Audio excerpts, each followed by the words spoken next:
ज्योति जी, एक तो अरविंद केजरीवाल की इस बात पर भी आप रिएक्ट कीजिएगा, महंगाई, बेरोजगारी और तानाशाही, क्या यही तीन वो बड़े मुद्दे हैं जिन पर आज दिल्ली की जनता वोट डाल रही है? साथ ही साथ मेरा सवाल ये भी कि 8 राज्यों की 58 सीटों पर जहां आज मतदान हो रहा है, कांग्रेस के पास एक भी सीट नहीं। अगर मैं बीजेपी को लेकर सवाल कर रही हूँ कि 40 पिछली बार थी, अब कितनी हो जाएंगी, तो यही सवाल मेरा आपसे भी है। आपकी उम्मीदें आज क्या है? देखिए, हर बार जब इलेक्शन होता है तो पीछे जब जो काम हुई रहती है जो सरकारों की, उसके आधार पर इलेक्शन होता है। तो कितनी सीटें थी और कितनी नई सीटें थी ये कोई मतलब नहीं है। जो पत्रकार साहब से जो आप बात कर रहे थे, उन्होंने झारखंड का नाम लिया, उन्होंने बिहार का नाम लिया। इनको क्या पता है कि रांची विधानसभा के कांके में क्या हुआ, कल क्या हुआ है? इनको क्या पता है कि पीछे सिल्ली में क्या हुआ, उस पाले में? इसको क्या पता है कि सिमडेगा में किन आधार पर वोट मिला? इनको क्या पता है कि खूंटी में जाकर वहां पर किस तरह का बात हुआ जब वहां पर कृषि मंत्री वहां पर मंत्री हैं इस केंद्र सरकार में, क्या क्या बातें हुई? ऐसे हवा में केवल फिगर दे देकर लोग सब समझ गए। इसीलिए तो आपको इनवाइट किया है कि आप सब कुछ बता दीजिए। सुन लीजिए, इसलिए तो बता रहे हैं ना, उनको तो कुछ पता भी नहीं है। ये पटना बिहार की बात कर रहे हैं, इनको पता भी है कि बिहटा में अरे सुन लीजिए पत्रकार साहब, आप राज्यसभा में मिलेगा, चिंता मत कीजिए। आप तो ऐसे कर रहे हैं जैसे वो किसी राजनीतिक दल से हो,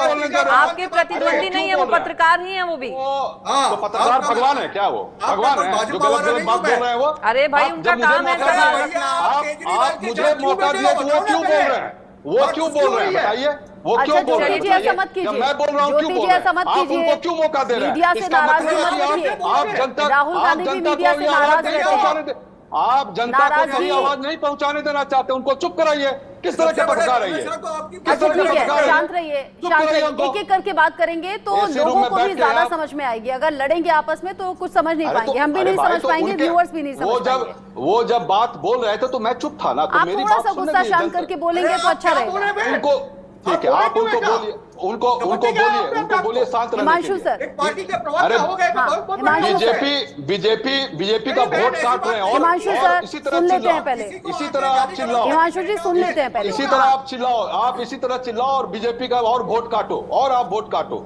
सुन लीजिए मेरी बात, ये पटना की बात कर रहे हैं। अच्छा ठीक है, एक एक करके बात करेंगे, एक एक करके। हिमांशु सर प्लीज आप पेशेंस के साथ सुन लीजिए, फिर आप जवाब दीजिएगा, सबका नंबर आएगा। ज्योति जी आप अपनी बात पूरी कर लें।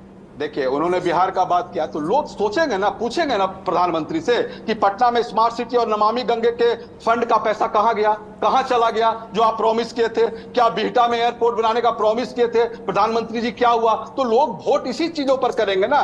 क्या बात हो गया जब आप बोलते थे कि कैसा चीफ मिनिस्टर है, कि महिलाओं के बारे में बोलता है, फिर उसी से गठबंधन करके सरकार बना लिए? लोग पूछेगा ना बिहार में। तो देखिए, हमारा क्या कहना है कि दिल्ली में देखिए 6 का 6 पार्लियामेंट्रियन का टिकट काट दिया। क्यों काट दिया? अगर बहुत अच्छा काम कर रहे थे तो, अगर अच्छा काम कर रहे थे तो उनको रहने देते। तो देखिए, ये तो खुद ही पहले हार गए। तो यहाँ दिल्ली में भी 7 का 7 सीट हम लाएंगे, और झारखंड में 14 का 14 सीट लाएंगे, और बिहार में भी 40 चलिए ठीक है, इसी से जुड़ा सवाल विजय शर्मा जी से पूछ लेते हैं। ज्योति जी ठीक है, अब ठीक है, आपने सवाल पूछा, अब इसका जवाब भी ले लीजिए विजय जी से।